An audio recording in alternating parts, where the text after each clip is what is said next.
Leviticus. Ang handog na sinusunog. Unang kabanata. Tinawag ng Panginoon si Moises at kinausap doon sa toldang tipanan. Inutusan niya si Moises na sabihin sa mga taga-Israel, kapag may naghahandog sa inyo ng hayop sa Panginoon, maghandog siya ng baka, tupa o kambing.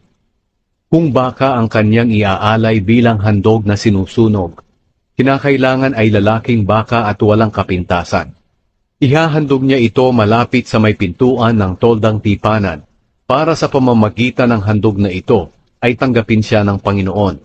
Ipapatong niya ang kanyang kamay sa ulo ng bakang inihahandog niya, at ito'y tatanggapin ng Panginoon para matubos siya sa kanyang mga kasalanan.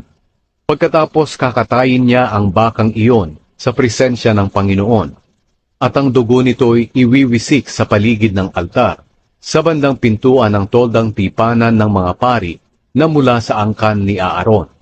Pagkatapos mabalatan at hiwa-hiwain ng naghahandog ang baka, ang mga paring mula sa angkan ni Aaron ay magpapaningas ng apoy sa altar at lalagyan ng panggatong na inayos ng mabuti. At ilalagay nila ng maayos sa apoy ang mga hiniwang karne, pati ang ulo at taba.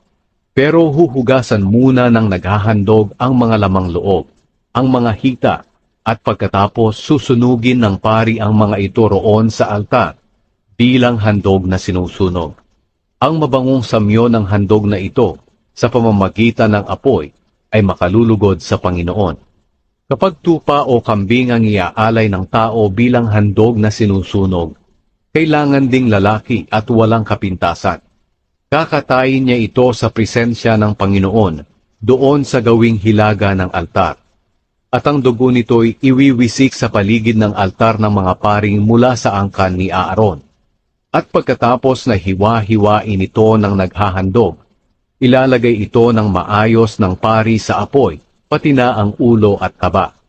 Pagkatapos huhugasan ng naghahandog ang mga lamang loob at mga paa, at saka ibibigay sa pari para sunugin sa altar, bilang handog na sinusunog. Ang mabangong samyo ng handog na ito sa pamamagitan ng apoy ay makalulugod sa Panginoon. Kapag ibon ang iaalay ng isang tao bilang handog na sinusunog para sa Panginoon, kinakailangang kalapati o bato-bato. Ito'y dadalhin ng pari sa altar. Pipilipitin niya ang leeg hanggang sa maputol, at patutuluin ang dugo sa paligid ng altar. Ang ulo nito ay susunugin doon sa altar. Pagkatapos aalisin niya ang butsi at bituka nito, at ihahagis sa gawing silangan ng altar, sa pinaglalagyan ng abo. At pagkatapos bibiyakin niya ang ibon sa pamamagitan ng paghila ng mga pakpak nito, pero hindi niya paghihiwalayin, at sa kanya susunugin ang ibon doon sa altar, bilang handog na sinusunog. Ang mabangong samyo ng handog na ito sa pamamagitan ng apoy ay makalulugod sa Panginoon.